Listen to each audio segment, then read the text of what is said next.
आप देख रहे हैं सिटी इंडिया न्यूज़ चैनल, हक की आवाज़। अस्सलाम वालेकुम नाज़रीन, सिटी इंडिया न्यूज़ में मैं मोहम्मद तक़ी हुसैन आपका इस्तकबाल करता हूँ। नाज़रीन, आज सारा मुल्क 74वां जश्न यौम आज़ादी मना रहा है और इस खुसूस में मैं आपको दिली मुबारकबाद पेश करता हूँ। नाज़रीन, मुल्क की जदोजहद आज़ादी में मुसलमानों ने निस्बतन दीगर अक़वाम के निस्बत में कहीं ज़्यादा क़ुरबानियाँ दी हैं, लेकिन जब मौरख़ीन ने अपनी तारीख़, मुल्क की आज़ादी की तारीख़ लिखी, उसमें मुसलमानों के रोल को नज़रअंदाज कर दिया। लेकिन सिटी इंडिया न्यूज़ ने यह तहिया किया है कि मुल्क के उन मुजाहिदीन आज़ादी को जो तारीख़ के अंधेरों में खो चुके हैं, उनको आपके सामने लाते हुए, उनकी दास्तानें पेश करते हुए आपको और आने वाली नस्लों को उनसे रोशनास करते रहेंगे। नाज़रीन, आपने मुजाहिदीन आज़ादी, मुस्लिम मुजाहिदीन आज़ादी हज़रत टीपू सुल्तान रहमतुल्लाह अलैह, बहादुर शाह ज़फ़र रहमतुल्लाह अलैह और मौलाना अबुल कलाम आज़ाद, मौलाना मोहम्मद अली जौहर और दीगर ऐसे कई आज़ादी के जयानों के मुताल्लिक़ सुनाई होगा। अशफ़ाक़ उल ख़ां शहीद भी जिसमें इनका इस फ़हरिस्त में उनका नाम आता है। लेकिन ऐसे कई मुजाहिदीन आज़ादी हैं जिन्होंने इस मुल्क की आज़ादी के लिए अंग्रेज़ों के ख़िलाफ़ लड़ते लड़ते अपनी जानें मुस्कुराते हुए वतन पर निछावर कर दी। आज कुछ ऐसे ही जयालों की दास्तानें हम आपके सामने पेश करने जा रहे हैं। उससे कबल मैं आपको ये बात बताना चाहता हूँ कि उस वक्त हमारे असलाफ़ ने जंग आज़ादी में अपनी जानें क़ुरबान की थी, तो उनके सामने ये तसव्वुर था कि कल को मुल्क आज़ाद होगा तो मेरी कौम को भी इस मुल्क में बराबर पनपने का मौका मिलेगा और मेरे कौम को भी आज़ादी का सम्राट दीगर अक़वाम के बराबर हासिल होंगे। और अशफ़ाक़ उल ख़ां शहीद ने भी अपनी वालिदा से ये कहा था, जब वो तख्तदार पर जा रहे थे, उनकी वालिदा रो रही थी, तो आखिरी मुलाकात पर जब वो आई थी तो अशफ़ाक़ उल ख़ां शहीद ने कहा था कि माँ, आप मत रोइए, मेरी मौत पर आप आंसू मत बहाइए। ये जो मैं आज फांसी को गले लगा रहा हूँ वो मेरी आने वाली नस्लों के बेहतर मुस्तक़बिल के लिए है। लेकिन अशफ़ाक़ उल ख़ां शहीद को क्या मालूम था कि मुल्क की आज़ादी के बाद उन्होंने जिस ख्वाब को देखा, उस ख्वाब का ताबीर कुछ इस तरह निकलेगा। आज हम देख रहे हैं कि मुल्क में मुसलमानों को आज़ादी के सम्राट उस तरह हासिल नहीं हो रहे जिस तरह दीगर अक़वाम को हासिल हो रहे हैं। आज भी मुसलमान महकूम आज इस मुल्क में मुसलमान महकूम होकर रह गए हैं। आज दीगर अक़वाम के रहम करम पर आज मुसलमानों को अपनी ज़िंदगी बसर करना पड़ रहा है। क्या हमारे असलाफ़ की क़ुरबानियों का यही नतीजा है? क्या हमारे असलाफ़ की क़ुरबानियों के बाद जो हिंदुस्तान आज़ाद हुआ, उस आज़ाद हिंदुस्तान में मुसलमानों की यही तस्वीर है? शायद उन्होंने उस वक्त ये बात नहीं सोची होगी, लेकिन मुल्क आज़ाद होने के बाद इस मुल्क पर हुक्मरानी करने वाले हमारे अपनाए वतन ने हमारी क़ुरबानियों को फरामोश कर दिया और हमको आज तीसरे दर्जे का शहरी बनने पर मजबूर कर दिया। आज भी मुसलमान अपने हक़ूक़ के लिए जद्दोजहद करता है। आज भी अपनी बका के लिए मुसलमान जद्दोजहद कर रहा है। आज सारे मुल्क में मुसलमानों का अरसे हयात तंग किया जा चुका है, लेकिन फिर भी मुसलमान इस वतन अज़ीज़ के बेटे हैं और अपनी मादर वतन को इसी तरह मोहब्बत करते रहेंगे जिस तरह इनके असलाफ़ ने वतन अज़ीज़ की मोहब्बत में अपनी जानें क़ुरबान की। आज की नस्ल भी अपने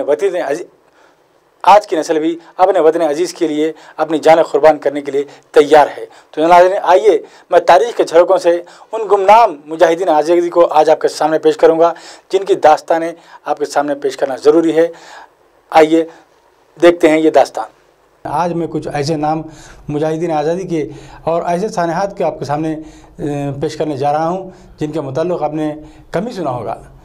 कुछ ऐसे नाम हैं जिनका जानना आप मुसलमानों के लिए बेहद ज़रूरी है, जिसमें मौलवी आमिर अली का नाम भी आता है। नाज़रीन, मौलवी आमिर अली ने लखनऊ में जब बाबा रामचरण दास ने पहली मरतबा अलम बग़ावत बुलंद किया था, तो मौलवी आमिर अली ने जो उनके दोस्त थे उनकी तायीद की और इन दोनों साथियों ने मिलकर लखनऊ में अंग्रेज़ों को नाकों चने चबा दी। जब इनको गिरफ़्तार किया गया तो इन दोनों दोस्तों को एक ही रस्सी से लटकाकर एक झाड़ पर दोनों को फांसी दे दी गई। एक और मैं दास्तान मुजाहिदीन आज़ादी की मैं आपको सुनाता हूँ कि सरज़मीन हरियाणा पर इसी तरह एक और हिंदू मुस्लिम दोस्तों की حکیم چند جین اور منیر بیگ نے بھی انگریزوں کے خلاف ایسے ہی مقابلہ کیا اور اتنا ڈٹ کر مقابلہ کیا کہ انگریزوں کے پیر وہاں سے اکھڑنے لگے، لیکن وہاں کے راجاؤں کی مدد سے انگریزوں نے ان دونوں ساتھیوں کو گرفتار کیا، اور گرفتار کرنے کے بعد دونوں ساتھیوں کو ان کو مذہبی رسومات کے برخلاف، یعنی منیر بیگ کو زندہ چتا پر لٹا کر جلا دیا گیا اور حکم چند کو زندہ قبر میں دفنا دیا گیا، اور انگریز چاہتے تھے کہ اس عبرتناک سزا سے وہاں کی عوام بھی دوبارہ علم بغاوت بلند نہ کر سکے، اس لیے ان انگریزوں نے اس طرح کے اذیت ناک سزا ان لوگوں کو دی۔ ناظرین، میرے پاس ایسے اور 150 مسلم مجاہدین آزادی کے نام ہیں، لیکن پھر کبھی انشاءاللہ ان کی یوم پیدائش یا ان کی یوم مفاد کے موقع پر آپ کے روبرو پیش کروں گا، لیکن آپ کے سامنے ایک سانحہ کا ذکر کرتا ہوں۔ ناظرین، آپ نے جلیانوالہ باغ کے بارے میں تو سنا ہی ہوگا، جہاں جنرل ڈائر نے 350 لوگوں پر گولیاں چلا کر قتل عام کیا تھا، لیکن ملک کی تاریخ میں ایک اور سانحہ بھی گزرا جس کو ملابار کی بغاوت اور مپیلا مسلمانوں کی بغاوت بھی کہا جاتا ہے۔ یہ بغاوت دراصل گاندھی جی کی تائید میں کی گئی تحریک عدم تعاون میں مسلمانوں کے بڑھ چڑھ کر حصہ لینے کی داستان ہے۔ کیرلا کے مسلمانوں کو مپیلا مسلمان بھی کہا جاتا ہے، اور مزبیلا مسلمانوں نے تحریک عدم تعاون میں بڑھ چڑھ کر حصہ لیتے ہوئے گاندھی جی کی تائید کی تھی۔ اس کی پاداش میں انگریزوں نے 1921 میں 2337 مپیلا مسلمانوں کو پھانسی دے دی۔ یہ اتنا بڑا واقعہ ہے ملک کے لیے اپنی جانیں قربان کرنے کا، اور ظلم و بربریت کا، انگریزوں کی جانب سے ظلم و بربریت کیا، اس کے سامنے جلیانوالہ باغ کا واقعہ بہت چھوٹا پڑ جاتا ہے۔ ناظرین، میں یہ بات ایسے ہی نہیں کر رہا ہوں، لیکن معروف مورخ بپن چندرا کی کتاب میں یہ واقعہ درج ہے۔ ناظرین، افسوس کی بات ہے کہ مورخین نے جلیانوالہ باغ کو تو یاد کیا، لیکن مپیلا مسلمانوں کی اس عظیم قربانی کو بھول گئے۔ آج سارے ملک کی ہر گلی کوچے میں یوم آزادی کے موقع پر، پرچم کشائی کے موقع پر شیواجی مہاراج کی تصویر لگائی جاتی ہے، مگر وہاں ٹیپو سلطان نظر نہیں آتے۔ جھانسی کی رانی لکشمی بائی کی تصویر نظر آتی ہے، لیکن وہاں بیگم حضرت محل کی تصویر نظر نہیں آتی۔ مہاراجہ تانتیا ٹوپے کی تصویر تو نظر آتی ہے، مگر تحریک غدر کے رہنما بہادر شاہ ظفر کی تصویر نظر نہیں آتی۔ چندر شیکھر آزاد اور بھگت سنگھ کی تصویریں نظر آتی ہیں، لیکن اشفاق اللہ خان شہید کی تصویر نظر نہیں آتی۔ یہ ان مسلمانوں کی توہین نہیں تو کیا ہے جنہوں نے اس اپنے وطن عزیز پر اپنی جانیں قربان کر دیں، ہنستے ہنستے پھانسیوں کو گلے لگایا اور اپنے مال و زر قربان کر دیا، اپنی اولادوں کو بھی قربان کر دیا۔ اس کے باوجود بھی آج حکومتیں ان عظیم مجاہدین آزادی کو یاد نہیں کرتی۔ یہ انتہائی افسوس کا مقام ہے۔ میں چاہتا ہوں کہ مسلمان اپنے اسلاف کے ان عظیم کارناموں کو یاد رکھے۔ ناظرین، آئیے میں اب ایک ایسی داستان جدوجہد آزادی آپ کے سامنے پیش کرنے جا رہا ہوں، شاید اس کا متعلق آپ میں سے بہت کم لوگوں نے سنا ہوگا۔ ناظرین، ریاست حیدرآباد میں انگریزوں کے خلاف بغاوت کی اگر بعد میں کہوں تو آپ کہیں گے کہ بھائی یہاں تو ریاست حیدرآباد میں سلاطین آصف جاہی کی حکومت تھی، پھر یہاں پر کس طرح کی بغاوت؟ تو میں آپ کو بتانا چاہتا ہوں کہ ٹیپو سلطان رحمۃ اللہ علیہ کی شہادت کے لیے انگریزوں نے حضور نظام کا تعاون حاصل کیا تھا، اور اس کے عوض میں انگریزوں کو حضور نظام کو جو سو مطلق العنان حکومت چلانے کی جو سو اجازت دی جائے۔ اور اس عہد کے بعد انگریز فوجیوں کے لیے ریاست حیدرآباد میں چھاونیوں کے لیے جگہ دی گئی، اور مختلف ریاست کے مختلف حصوں میں انگریز چھاونیاں قائم کی گئیں۔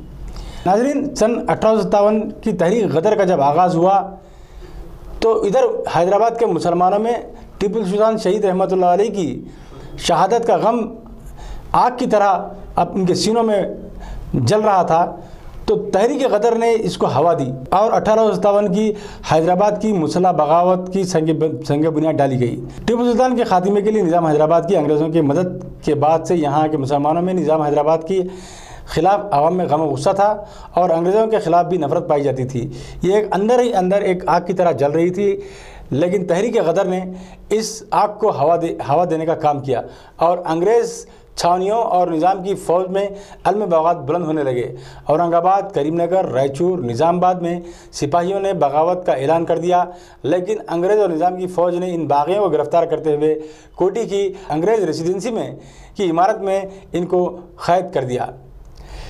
جب باغیوں کے قید کی اطلاع حیدرآباد کے عوام کو پہنچی تو 17 جون 1857 کو تاریخی مکہ مسجد کے امام مولوی علاؤ الدین نے علم بغاوت بلند کیا، اور مکہ مسجد کے ممبر سے اعلان کیا کہ روز قیامت آ چکا ہے، اور حیدرآباد کے مسلمانوں کو چاہیے کہ انگریزوں کے خلاف علم بغاوت بلند کرے۔ اور ٹھیک ایک مہینے کے بعد 17 جولائی سن सन 1857 को मौलवी अलाउद्दीन ने सईदाबाद से 200 मुजाहिदीन के एक लश्कर को लेकर अंग्रेज़ रेजिडेंसी, जो कि अब कोटी वुमेंस कॉलेज के नाम से मशहूर है, उसकी तरफ कूच कर गए। और रास्ते में बेगम बाज़ार पर अजीम मुजाहिद आज़ादी और शहीद वतन तुर्राबाज खान ने 300 रोहिला पठानों के साथ मौलाना की इस फ़ौज में शामिल हो गए। और शाम के 5 बजे इन जाबाजों की मुख्तसर सी फ़ौज ने रेसिडेंसी के करीब राजा जयगोपाल और नवाब अब्बन खां साहब के मकानों पर कब्जा कर लिया। इधर निज़ाम के सरकारी मखबूरों की जानिब से अंग्रेज़ जनरल डेविडसन को इस बगावत का मुताल्लिक़ आगाह कर दिया गया था, जिसकी वजह से जनरल डेविडसन ने मुकाबले की पूरी तैयारी कर ली। मुस्लिम मुजाहिदीन ने सारी रात डट कर मुकाबला किया। ऐसा लग रहा था कि अंग्रेज़ों के पाँव उखड़ जाएंगे और बागी सिपाहियों को कैद खाने से छुड़ाने की पूरी कोशिश की गई, लेकिन इधर निज़ाम की फ़ौज की जानिब से मदद पहुँचाए जाने के बाद इस जंग का रुख बिल्कुल बदल गया और मुजाहिदीन को मैदान छोड़ना पड़ा। लेकिन अंग्रेज़ हुकूमत ने मौलवी अलाउद्दीन और तुर्राबाज खान की गिरफ्तारी पर 5000 का इनाम रखा। उस दौर में 5000 की रकम काफ़ी खती रकम हुआ करती थी। और आखिरकार ज़िला महबूबनगर के मुगलगिद्दा के मुकाम पर तुर्राबाज खान को गिरफ्तार किया गया और उधर मौलवी अलाउद्दीन को भी गिरफ्तार करके काले पानी की सज़ा के लिए उन्हें अंडमान निकोबार के सेलुलर जेल में रवाना कर दिया गया। मौलवी अलाउद्दीन को एजाज़ हासिल है, अंडमान में मौजूद सेलुलर जेल के वो सबसे पहले कैदी थे। लेकिन तुर्राबाज खान को अंग्रेज़ों की बेड़ियां ज़्यादा देर तक बांध न सकीं और 18 जनवरी 1859 को उन्होंने कैद से राह फरार इख्तियार कर ली और अंग्रेज़ों को सबक सिखाने की ठान ली और रियासत के मुख्तलिफ इलाक़ों में उससे मुजाहिदीन को जमा करना शुरू किया। लेकिन 5 दिन के मामूली वक्फे के बाद कुर्बान अली नामी एक मुखबिर ने तुर्राबाज खान की खबर अंग्रेज़ों को पहुंचा दी और मेदक के तोपरान मुकाम पर निज़ाम और अंग्रेज़ फ़ौज ने तुर्राबाज खान को घेर लिया। लेकिन इस मर्द मुजाहिद ने, इस पठान ने अकेले ही इस बड़ी फ़ौज का मुकाबला किया और आखिरकार अंग्रेज़ों की गोलियों का शिकार होकर जाम शहादत नोश किया। लेकिन इनके मरने के बाद भी अंग्रेज़ फ़ौज का खौफ देखने का था। अंग्रेज़ फ़ौज ने तुर्राबाज खान की नाश को जंजीरों में जकड़कर हैदराबाद लाई। हैदराबाद के कोठी के मकाम पर एक दरख्त पर इनकी बरहाना नाश को लटका दिया गया। साथियों, आज भी उस मकाम पर हमारी हुकूमत ने माबाद आज़ादी वहाँ पर तुर्राबाज खान के लिए एक यादगार तामीर की है। आज भी आप वहाँ पर जाकर उसका मुशाहिदा कर सकते हैं। नाज़रीन, ये वही तुर्राबाज खान हैं जिनको आज तेलंगाना में इनको रोज़ाना किसी न किसी मौके पर याद किया जाता है, लेकिन तुर्राबाज खान के नाम से नहीं बल्कि तुरुम खान के नाम से याद किया जाता है। नाज़रीन, जो हम इलाके तेलंगाना के लोग आम फहम ज़ुबान में किसी को चिढ़ाने के लिए क्या आप तुरुम खां हैं जो लफ्ज़ हम इस्तेमाल करते हैं, असल में ये तुर्राबाज खान के लिए इस्तेमाल किया गया लफ्ज़ है। तुर्राबाज खान ने जिस बहादुरी और शुजाअत का मुजाहरा किया और आज अगर कोई इस तरह सीना तान कर बात करता है तो ये कहा जाता है कि क्या भाई तुम तुरुम खां हैं, तो ये तुरुम खां दरअसल यही तुर्राबाज खां है। तो साथियों, ये थी सरजमीन दक्कन के अजीम मुजाहिदीन आज़ादी की दास्तान। मैं उन लोगों को इस दास्तान के ज़रिए पैगाम देना चाहता हूँ जो ये कहते हैं कि सरजमीन हैदराबाद पर मुसलमानों ने अंग्रेज़ों के ख़िलाफ़ अलम बगावत बुलंद नहीं किया। तो मैं कहता हूँ कि तुम तारीख़ के अवराक़ पलट कर देख लो, सरजमीन दक्कन में भी मुसलमानों ने अंग्रेज़ों के ख़िलाफ़ अलम बगावत बुलंद किया था और ये दास्तान उसकी शहादत है। सरजमीन हैदराबाद भी मुजाहिदीन के खून से रंगी हुई है और इंशाअल्लाह सुबह क़यामत तक तुर्राबाज खान और मौलवी अलाउद्दीन की इन क़ुर्बानी को याद रखा जाएगा। नाज़रीन, ये हमने तहिया किया है कि इस तरह जो हमारे मुजाहिदीन आज़ादी जो तारीख़ के गुमनाम अंधेरों में खो गए हैं और कुछ मौरख़ीन ने इनके साथ नाइंसाफ़ी की है और मुल्क की आज़ादी की जब तारीख़ लिखी है उसमें इनको फरामोश कर दिया है, तो हम उनकी तारीख़ को इकट्ठा करेंगे और आपके सामने वक्फे से आपके रूबरू पेश करेंगे। तो आपने देखा किस तरह हमारे असलाफ़ ने अपनी जानों को हंसते हंसते वतन अज़ीज़ पर क़ुरबान कर दिया। अंग्रेज़ों के तसल्लुत के ख़िलाफ़ इन्होंने जंगें लड़ी और अपनी जानें क़ुरबान कर दी। नाज़रीन, इसी तरह मौके के साथ हम हमारे मुस्लिम मुजाहिदीन आज़ादी जो तारीख़ के अंधेरों में गुम हैं उनकी यौम पैदाइश या फिर उनकी उम्र वफ़ात के मौके पर उनकी दास्तानें आपके सामने पेश करते रहेंगे। देखते रहिए आपका अपना पसंदीदा चैनल सिटी इंडिया न्यूज़, हक़ की आवाज़। जय हिंद। दोस्तों, अगर आपको हमारी न्यूज़ और एंटरटेनमेंट तमाम प्रोग्राम पसंद आते हैं तो फिर लाइक करें, शेयर करें और सब्सक्राइब करें और हाँ, बेल आइकॉन दबाना ना भूलें। ताकि आप हमारी हर न्यूज़ और हर इंटरटेनमेंट प्रोग्राम से अपडेट रहें। देखते रहिए सिटी इंडिया न्यूज़, हक की आवाज़।